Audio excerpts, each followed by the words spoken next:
Hey, Bobby, first of all, welcome to Los Angeles. Thank you. I appreciate it. So you saw what the Rams defense did last season. What do you like the most about their defense? I like the creativity. Obviously, like the pass rush. There's just so much talent from top to bottom. I thought it'd be a good place to be, and being home and being on great defense was something that was interesting to me. And what kind of tandem could we see you and Leonard Floyd behind the defensive line? We haven't really got into any specifics, like from the schematic standpoint, but I'm excited to start learning the defense and getting out there on the field. Thank you. Great. Hey, Bobby, it's Greg Beecham with the AP. Congratulations, man. Thank you. I appreciate it. Can you take us through a little bit of your process once you found out you weren't coming back to Seattle, and what the decision-making process was like, and how early the Rams got in touch with you, and how soon you knew this is where you wanted to be? Yeah, as soon as I got done, when the Seahawks released me, I had like Aaron Donald hit me up, and then Jalen Ramsey hit me up, and so they were just kind of in communications pretty quick. And then the process for me was just, at this point in my career, I wanted to be a place that I could be happy, and be a place that was close to home, and to be able to be in this situation close to my family. I have family in Seattle too, and just staying close to them. It was important to me. But then add on a winning organization, it's kind of like a cherry on top. You said AD and Jalen got in touch with you. This is a team that isn't shy about going after guys it wants to team up with on that roster. Jalen's kind of mini GM in terms of the way he goes after dudes. What did that mean to you to see the way they wanted you, and the way that this a Super Bowl winning team was like, this is the guy that we need to take us to the next level?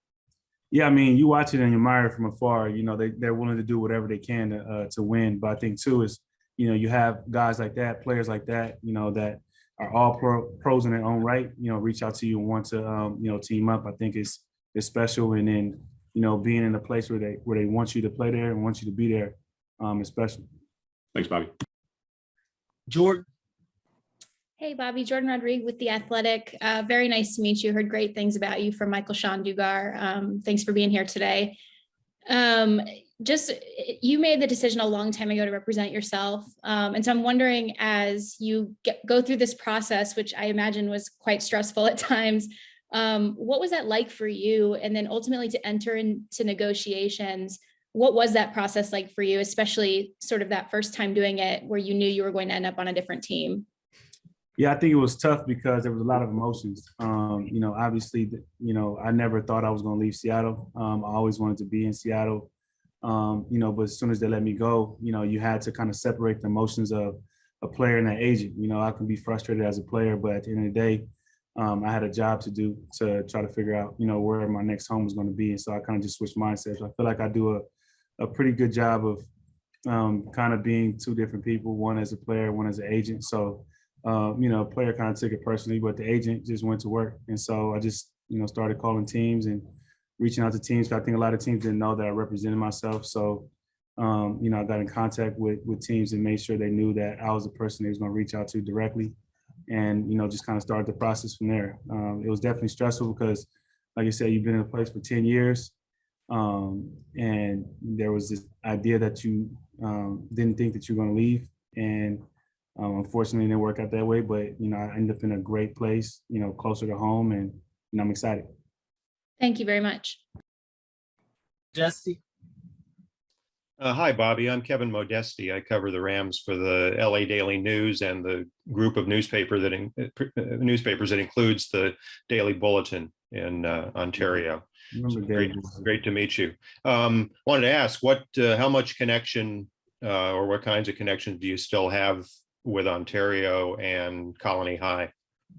Well, my family still lives very close to there. I have a nephew that actually is a senior there, so I'm pretty connected to it. I try to stay close to them. I think one of the biggest things when I was at Colony was all of the teams, or our team was kind of forgotten about. Everybody would go to LA, visit the LA team. So I always wanted to, whenever I was fortunate enough and blessed enough to make it to the league, not forget about Colony in that area. And so I stay pretty close. I'm always connected, and it's home to me too. Yeah, very cool. And then you're coming to a team that's trying to repeat as a Super Bowl champion. You came as close as a team can in Seattle. What does it take for a team to pull that off? And are you seeing those qualities in the Rams?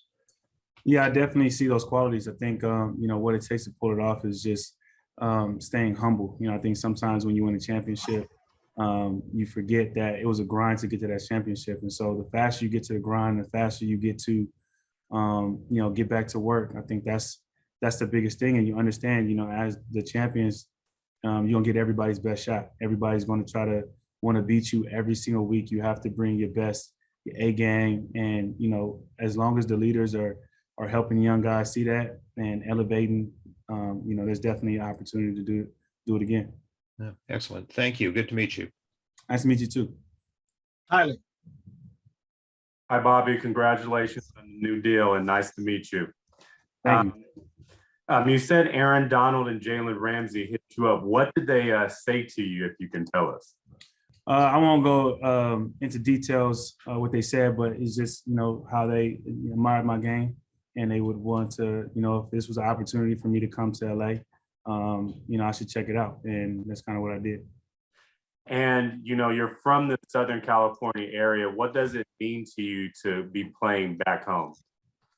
I'm excited. Because, realistically, I haven't been able to play in front of my family consistently since high school. And so, it's always been they had to fly somewhere or they had to, get on a plane to come see me. So, now it's a drive. And so I'm excited to be able to be in front of my family and be closer to home and, kind of build my, reestablish myself out in LA. Gary. Gary Klein from the Los Angeles Times. Just curious, you're going to play against the Seahawks at least twice a season, maybe if they get to the playoffs more than that. Is there any kind of special motivation after spending, so many years with them and kind of the way it ended, to being able to, compete against them now? I mean, I didn't really a lot of people think that, it went into my decision, being able to play the Seahawks. I don't have that much hate in my heart. I think I really wanted to be happy and I wanted to be, close to home and stay on the West Coast. That was important to me. But playing the Seahawks twice a year was a cherry on top. And, I'll make sure they see me every time we play them. So they'll know where I'm at and I'll make sure, I'll tell them it won't be a quiet game for me.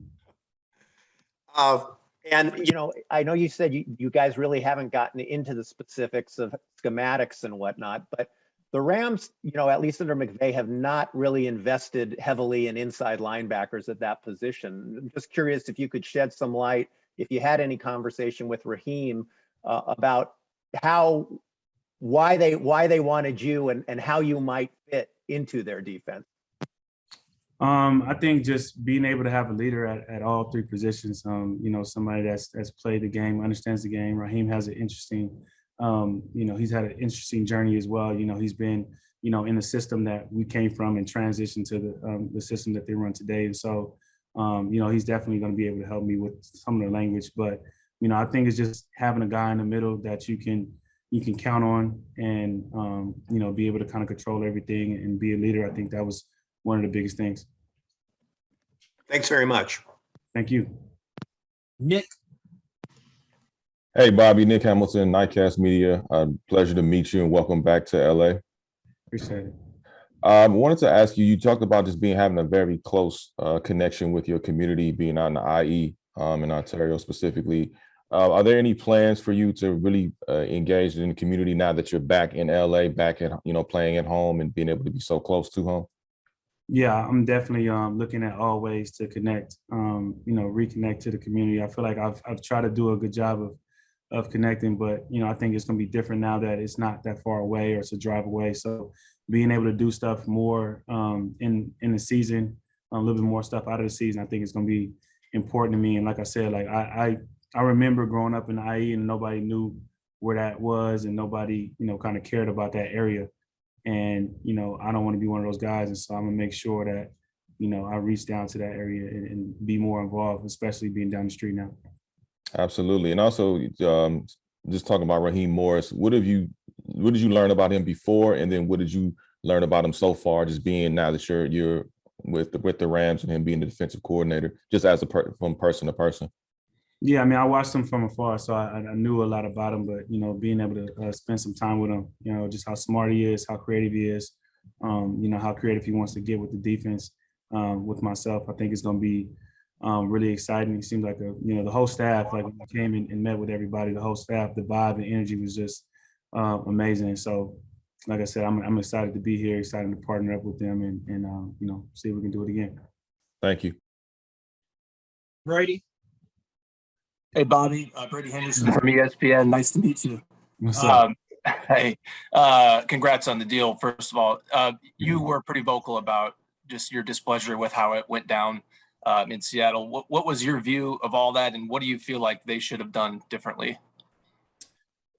Personally, I think after 10 years, I think it's just a simple communication. I don't think it had to be that difficult. I watched their interview and I saw the apology. I'm grateful, but when they said it was because I represented myself, I feel like that part was weak. I don't feel like me representing myself, whether I had an agent or whether I didn't have an agent. I still felt like that was a conversation that they could have had.